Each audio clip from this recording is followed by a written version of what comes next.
I'm Max Keiser. This is the Keiser Report. We're going to talk a lot about volcano energy and also use volcanoes as a metaphor to elucidate so many of the big trends happening in geopolitics and finance. Stacy.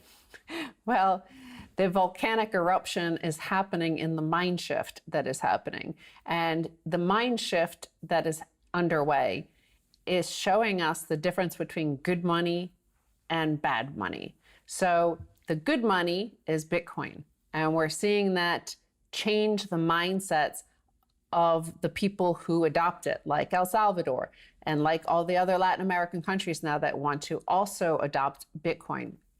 Like the hedge fund managers, like Paul Tudor Jones, who's out on television banging away on Bitcoin and talking about the relentless optimism and the positive future and how honest it is compared to the dishonesty of, let's look at the bad money. The first chart, Federal Reserve balance sheet tops $8 trillion for the first time. This is Fed data.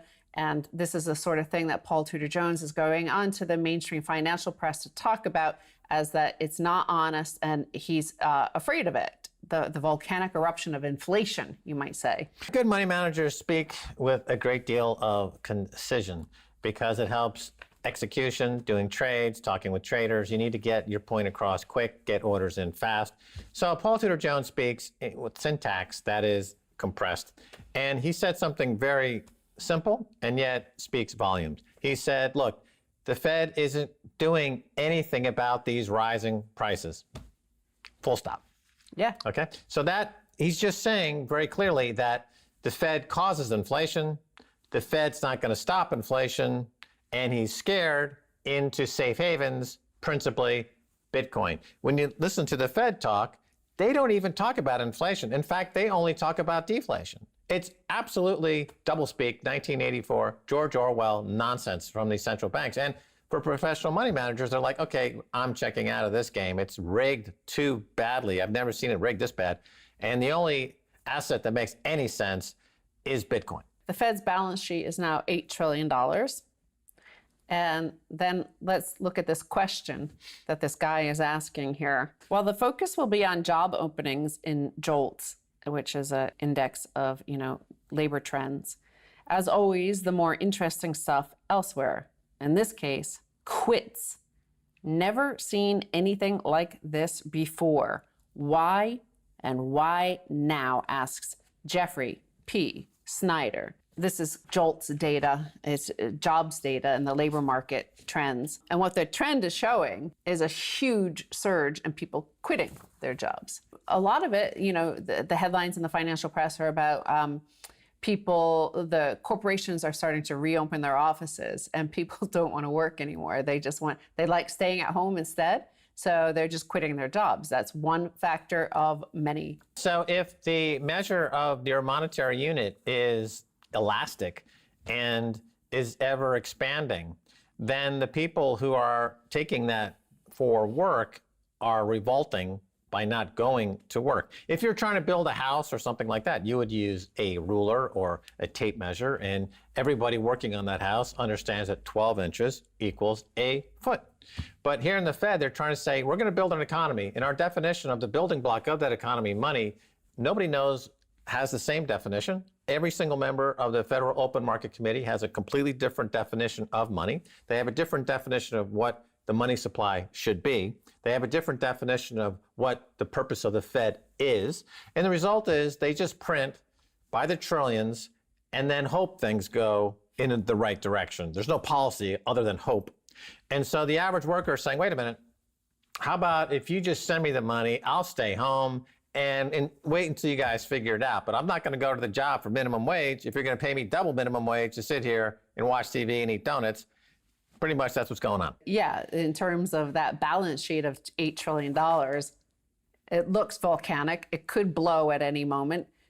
Paul Tudor Jones, one of the most successful hedge fund managers in the world, is betting that it will blow and that he's buying the safe haven of Bitcoin. In terms of why everybody's talking about the volcano is because the president of El Salvador, Nayib Bukele, he was recently, responding to the FUD about Bitcoin's energy use, and he said, we have all this geothermal energy. He called it volcano energy, and that we could use this to mine Bitcoin. In the second half, we do talk to somebody from nearby Guatemala, which also has some volcanoes, and you'll see the relentless optimism and the can-do, want to work, want to build. Cypherpunks write code, right? And so they're so eager to build and create and do. That's one way. Now look at this world of fiat and these people in America quitting jobs. Now let's look at what is happening in China. Chinese youth are joining a mass movement to, quote, lie flat after watching their friends work themselves to death. The movement of the moment for young 20-somethings in China is lying flat, which advocates for lying down instead of working hard and keeping up with constant competition. Lying flat rejects the 996 culture that encourages people to work 12-hour days, 6 days a week. This is another example of a population mired in fiat money. The Chinese yuan is printed by the trillions and has lost all value. And the government is trying to dictate values through the messaging of propaganda. The same as America uses propaganda instead of the market to create price signals, and the economy is crashing and foundering. The same thing in China, where El Salvador is saying, you know what, Bitcoin gives us a chance to get out of the yoke of the IMF and these central bankers. As a matter of fact, I'm talking in ways that have encouraged them to talk with bankers to create these volcano bonds to pay off the IMF completely and escape all central banking completely. And you're going to see the GDP of El Salvador triple. It's going to go from 20 billion to 60 billion. Property prices are already on the move. And they've got people now moving to El Salvador to take advantage of this burgeoning, incredible, utopian Bitcoin country that is setting an example for the entire world. And let's face it, I predicted that you would end up with hash wars, what I called hash wars, starting 3 years ago, that instead of countries banning Bitcoin, countries would embrace Bitcoin, hoard Bitcoin, mine Bitcoin as a store of value. And the game theory built into the Bitcoin protocol means that all countries, India is now talking about this. And that's, of course, 1 billion plus population with multi-trillion-dollar GDP. So what we've been saying is going to happen. El Salvador fired the shot for global adoption of Bitcoin. And if countries like the US or China, where the population is lying down, they're on protest, they're not working, GDP is collapsing, you know, they could be left behind. Right. Well, importantly, also, the element in this that I want to point out is the cantillionaire effect and the global oligarchies controlling the very global economy, right? It's these multinationals that are united across the world. The multi-billionaire class are all united in one sort of class. So I want to look at that sort of Atlas Shrugged moment in this lie flat movement, because the dawning on the population in this fiat economy of China, what they're noticing is that the notion of a meritocracy is bogus. And you see that's why they've decided instead to just lie down. If I can't actually get ahead and it's all fake and it's all a hoax, well, I'm not going to work at all, essentially. Jian Zhang, a 27-year-old night owl, told Insider that he did not start out wanting to join the lying flat movement, but his struggles to conform to expectations, particularly through university, made him one of its most ardent followers. Quote, sons of businessmen and daughters of officials got a head start that it was equivalent to an entire lap or two around the track. I think it is inevitable that people like me would lose the race. So that made me think, why do I even try? So again, this is like the cantillionaire effect. You see that you see that across America in the past year as well, that people are, the unrest is spreading because of, the inflation, the supply chain disruptions, but the dawning realization that there's something not quite right. Obviously, you could, move the crowd to whatever way you want. And that's why we have a lot of these, all these weird theories being presented in schools as an explanation for what is causing this problem, when it's just the same simple fiat structure, the bad incentives within it that lead you to the conclusion that you would just rather lie flat then get up and go build. Right. This is similar to the collapse of the Spanish Empire. You remember Spain went around the world and hoarded gold from all over the world. And it created a population that was bifurcated in this way, extreme wealth at the very top. And ultimately, it led to a situation where everything that needed to be done from a day-to-day basis collapsed. And the empire collapsed as a result. Yeah, well... And this is a paper money version of that. Yeah, because what had happened, and we only have a few minutes to go into this, so of course it's not totally accurate, but what part of what happened was Spain was only interested in the gold, wherever they were in the New World, i.e. over here in the Americas, whereby places in the Caribbean that didn't have gold, they allowed the Dutch and the Brits to colonize those instead, rather than fight wars over it. They were like, well, we just are interested in the gold. So in Colombia or the Peru and those sort of places, we're going to occupy there and put our attention there. And they let the whole sugar trade, which helped places like the UK build a huge empire. And we had the Cantillon effect in Spain as a result.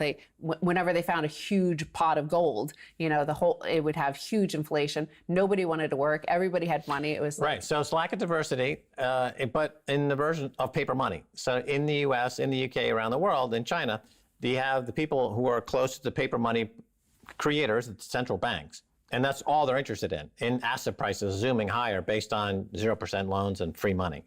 And now they're all this empire. It's a global empire collapse of paper money. And El Salvador now is set to absolutely crush it, which is amazing. But again, comparing the mindset of this two, cultures in the good money and the bad money. Most people live in the bad money culture. That's their society. They haven't found Bitcoin. They're not hopeful for a future. They're not even just hopeful. They're building a future. Like Obama was hope, and you're hoping this guy maybe prints enough money for you, helps you out so you can just lie flat at home. But this notion of just like lie flat and shrugging your shoulders and saying, well, I'm not going to participate. Why bother building?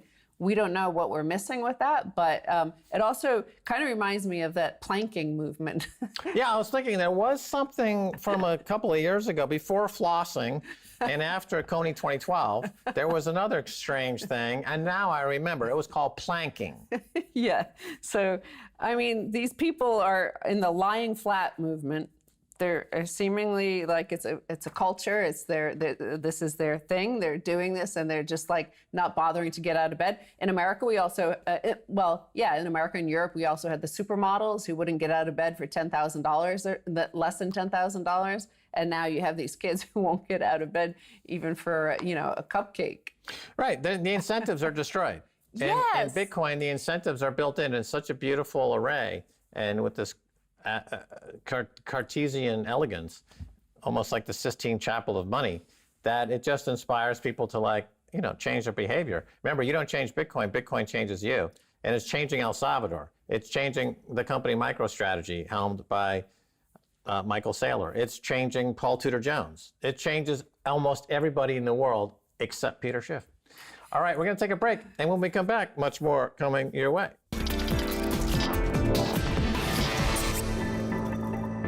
Welcome back to the Keiser Report. I'm Max Keiser, still at Miami, Bitcoin 2021. When I come to these conferences, I usually find one jewel amongst the many.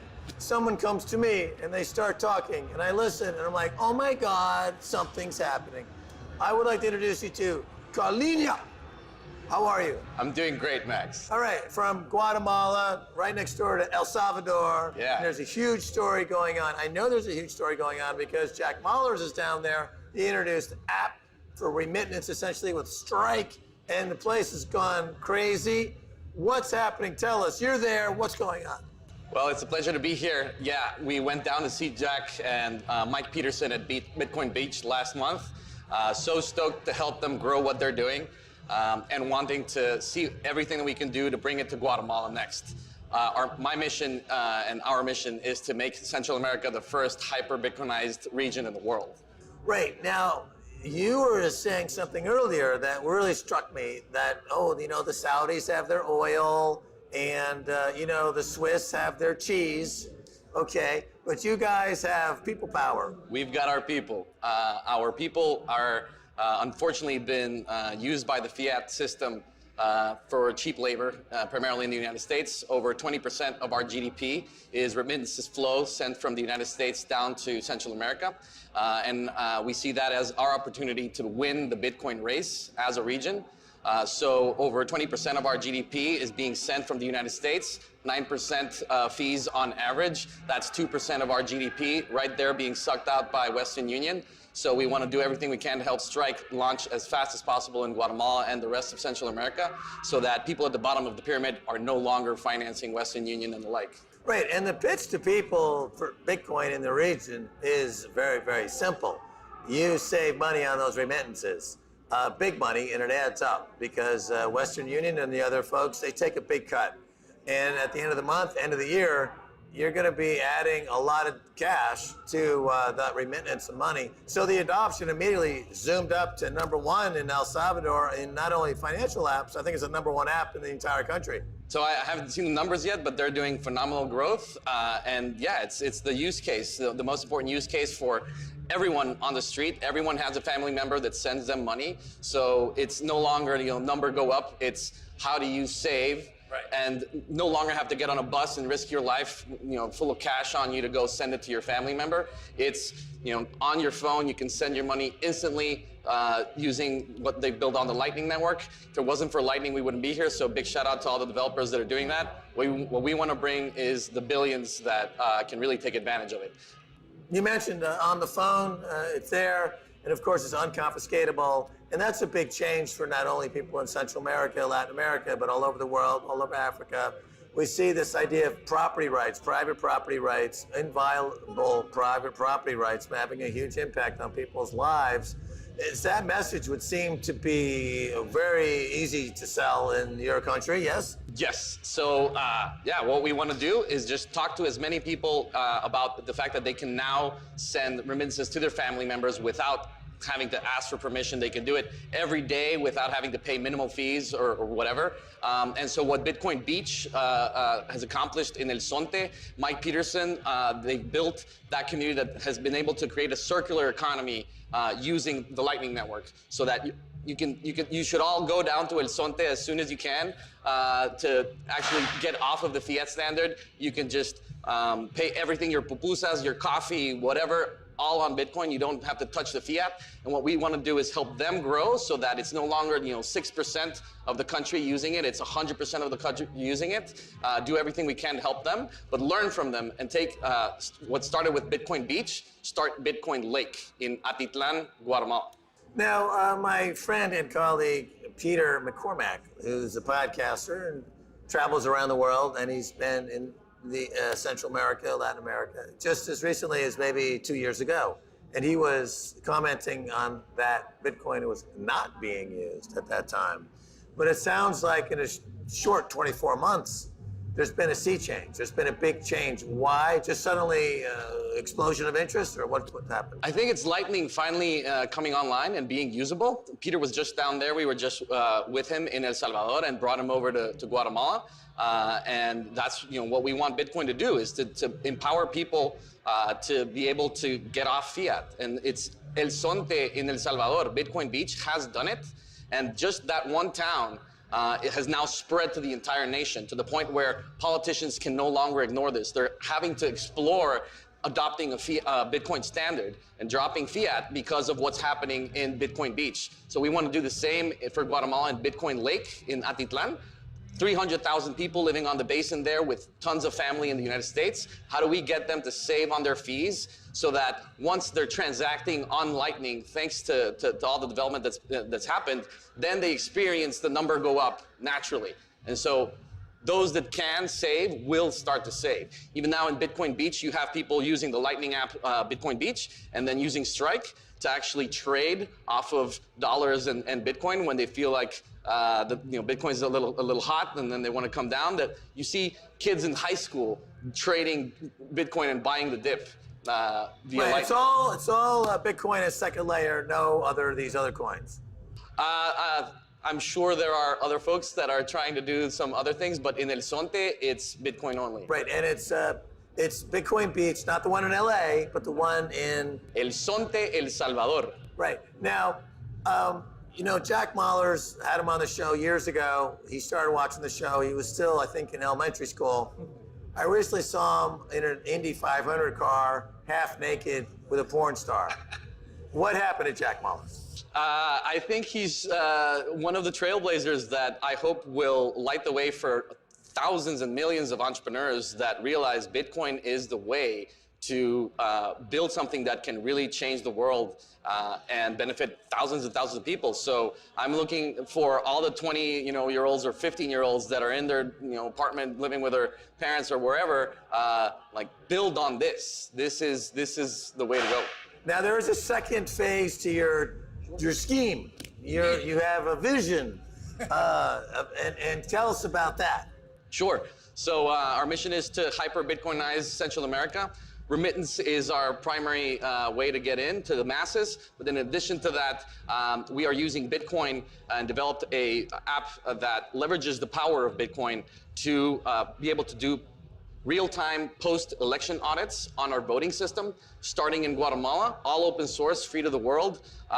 So I believe democracy is in great peril, and it dies when we are no longer vigilant. So we need to audit our elections in real time, and Bitcoin can allow us to do that. We have built it with Fiscal Digital. It's free for the world. Right now only in Guatemala, but our code is open source. If anyone wants to replicate it in the rest of Latin America, you can. What we want to do is a CAPTCHA-like game where anyone, anywhere in the world can audit elections in real time, and we can publish audited results before even the election authorities have published their preliminary results, so that we can skip the chance that they get to poison people's minds with who actually won, but run the numbers ourselves and pay people for that auditing work in real time with sats via Lightning. Streaming sats, crowdsource the auditing of the elections, decentralize the auditing, and get guaranteed, verifiable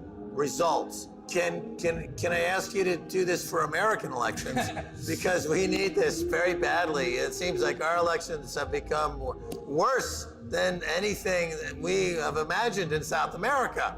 So I was at the Capitol in January 2020 trying to deliver this message, trying to warn the United States that elections and post-election audits can be done in real time, and they need to be done in real time. If you don't have verifiable results immediately, you're just handing over on the platter to the politicians the opportunity to poison people's minds. So if we don't verify, we have to trust them. And once they get that advantage, then it's very hard to put that genie back in the bottle. So I believe that with the help of the crowd, with the internet, with Bitcoin, we can actually do that in real time. You sound excited. I am. Which is interesting because Can't believe I'm here. Well, you gave me this cool hat, which I take it that's... EVEX is a Bitcoin-only, non-custodial KYC exchange operating in Guatemala since 2018. No sell pressure, everyone's just buying. We want to take it to the rest of Central America, allow as many people as possible to just at the click of a button be able to drop fiat. We're expanding to El Salvador as soon as we can to help out what's going on at Bitcoin Beach and the Strike team.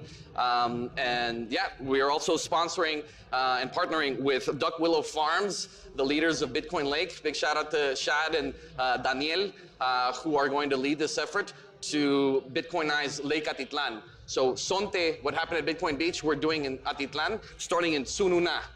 Duck Willow Farms, we will work for corn. Are you on a mission? We are on a mission. If I came to you and I said, you know what, here's $1 million in US dollars, I want you to walk away from this because you're a dangerous man, what would you tell me? You would. Yeah. And this is what I'm here for. This is the attitude that's permeating throughout your generation. I take it you're a millennial or a Gen Z or something like that. And you guys you're going to be running the world in probably 5 to 10 years. Well, and it's all going to be on a Bitcoin standard. Yes, well, I hope so. That's what I will die on this hill for. With Bitcoin, we can finally stop concerning ourselves with money every day. It's like, what is money? Where was my money coming from? Now that I've introduced Bitcoin into my life, if I don't need to worry about money, then the only question I have to ask myself is, what was I put on this earth to do? And for me, it's hyper-Bitcoinized Central America. Purpose. I'm there. We're going to come down there, check it out. So Taproot activation party in El Zonte, Bitcoin Beach, sometime in November, possibly December. Excellent. Check it out.